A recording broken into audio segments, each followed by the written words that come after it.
O meu celular acabou ficando marcado com um tabuleiro de xadrez. Quando o celular você usa muito tempo o mesmo programa, a tela fica marcada. Eu peguei um celular antigo, botei aqui de relógio digital, fiz aqui uma gambiarra, fiz aqui minha arte ninja de criar coisas novas na minha casa, e então também fica marcado.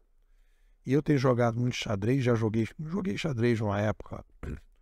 Fiz curso de xadrez novo ali, talvez com 12, 13 anos, e depois participei de campeonato e tal, e depois voltou com aquela história lá da Gambito da Rainha, não sei se vocês já viram essa série maravilhosa, né? Teve uma febre de xadrez e a gente joga xadrez com pessoas do mundo todo, e é divertido ficar ali colocando questões, né? Você sempre tem um desafio, um desafio, um desafio, e é interessante. E tem gente que joga xadrez como se fosse dama. E o xadrez não é igual a dama. Que você pode, com poucas peças, ganhar o jogo, dependendo da posição do tabuleiro e dependendo da estratégia que você tem. E as pessoas, na verdade, vão jogar xadrez com a cabeça da dama. Eu quero comer peças e peças e peças, e de repente o cara leva um checkmate e nem sabe de onde é que veio. E eu acho que a gente tem um pouco, né? E a minha sensação que eu tive quando conheci o Pierre Lévy, comecei a ler o Pierre Lévy, eu acho que o Pierre Lévy começou a jogar xadrez quando a gente, na maior parte das pessoas, está jogando dama. Porque o Pierre Lévy, ele introduz na sociedade a ideia de que nós não podemos entender o atual cenário se a gente olhar para a microhistória. Nós, na verdade, não vivemos nem na microhistória. A pandemia foi um fenômeno, talvez, microhistórico, né? Que durou ali 3 anos, com repercussões grandes, né? A gente vive na hiper-micro-história. A gente vive o dia a dia, a semana, o mês, assim, estourando o mês. O que a gente vai fazer fim de semana que vem? Se a gente vai para um show, qual é a série que a gente vai fazer, o que a gente vai comer. Então a gente vive, isso é normal. O problema é que nem tudo que acontece na sociedade, nem tudo que acontece na vida é hiper-micro-histórico. As pessoas que ficaram ali, né, na Alemanha nazista, judeus que ficaram ali, eles estavam vivendo a hiper-micro-história quando eles estavam ali, existia um fenômeno, eles estavam na hiper-micro-história quando tinha um fenômeno que era micro-histórico, ou talvez meso-histórico, uma guerra mundial, ou a ascensão, uma coisa bizarra, e as pessoas não conseguiram pensar daquela forma. Então é fundamental ter um pensamento macro-histórico para entender o atual cenário. E mais ainda, o que o PLV ajuda no xadrez que ele nos traz. Você precisa de padrão. Você precisa de padrão. E aí ele vai dizer, mudou a mídia, mudou a sociedade, mudou a mídia, mudou a civilização. Estamos aumentando a inteligência coletiva, e a nova inteligência coletiva permite que a gente tenha uma nova civilização. Então, esse é o diferencial da análise que a gente tem feito, porque a gente se baseia na macrohistória e procura padrões.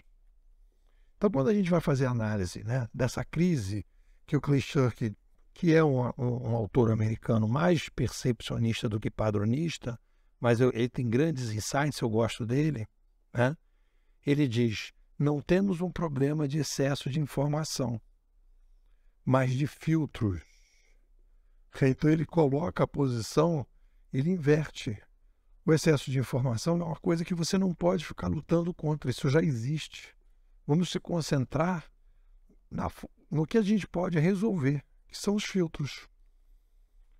E aí, nesse artigo eu falo, já tinha falado isso antes, já estava no nosso glossário, mas eu desenvolvo a ideia que a gente tem 2 tipos de filtros de conteúdo. E isso é um fenômeno macro-história. Essa explosão não é a primeira vez que acontece, toda vez que a gente tem uma mídia nova, a gente tem um aumento da informação. Na minha tese de doutorado eu falei, eu estudei, né, li que de 1450 a 1500, a Europa foi bombardeada, né, por 5 milhões de 0 saiu para 5 milhões a produção de livros impressos. Não são títulos, mas livros que foram rodados. Então aquilo ali também foi explosão da informação e a gente então tinha um modelo de filtragem de informação que vai ficando obsoleto. E a gente precisa criar esse novo modelo. E aí então a gente tem 2 tipos de filtros. Os filtros exógenos, que são tecnológicos e metodológicos, e os filtros exógenos, os externos e os endógenos. Os exógenos, no caso do digital, né? O que a gente está fazendo? No caso do passado, a gente criava lá as enciclopédias, as Barças da vida, para poder organizar aquela informação, os dicionários, né? Para você poder organizar a informação.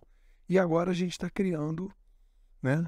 Muito aí da inteligência artificial é usado para filtragem de conteúdo, estrelinhas, e o velho, o que é bom, o que não é, né?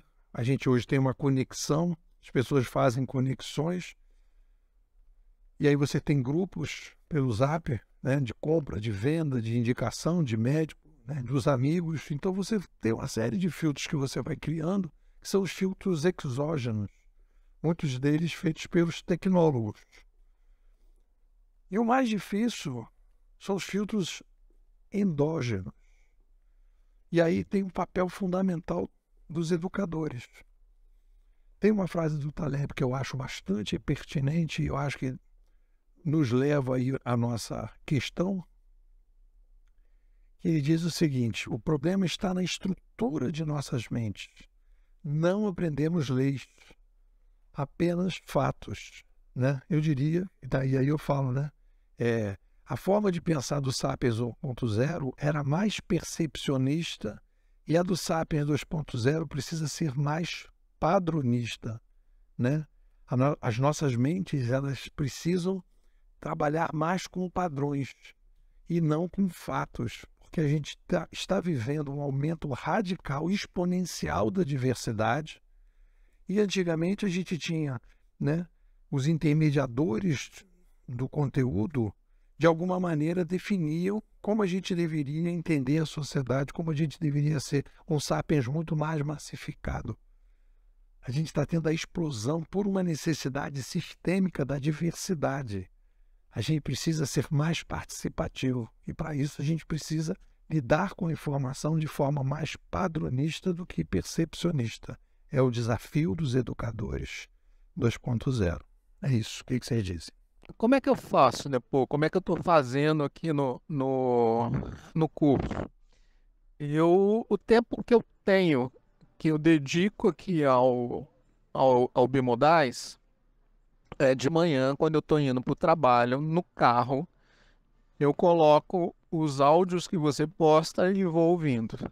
Esse, para mim, é o melhor horário, é onde eu estou ali quase que no estado de meditação, e já te explico por quê.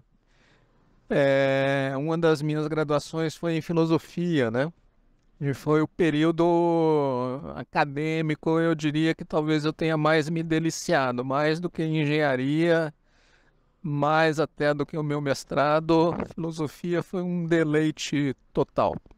Foi muito bom ter feito o curso de filosofia na UNB.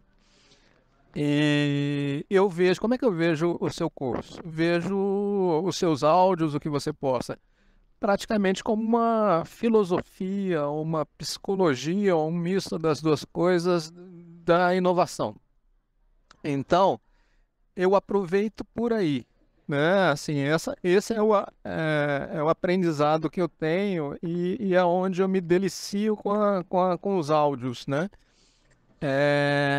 Ver você trabalhando essa questão da filosofia e da psicologia mesmo do inovador. E é por aí que eu viajo. Então, isso no meu dia a dia, eu diria, do meu trabalho, não tem uma aplicação imediata, prática, mas isso serve como um background que eu vou formando, que eu vou criando para mim, que vai me dando subsídio para a vida e para o trabalho. Então, assim que eu vejo.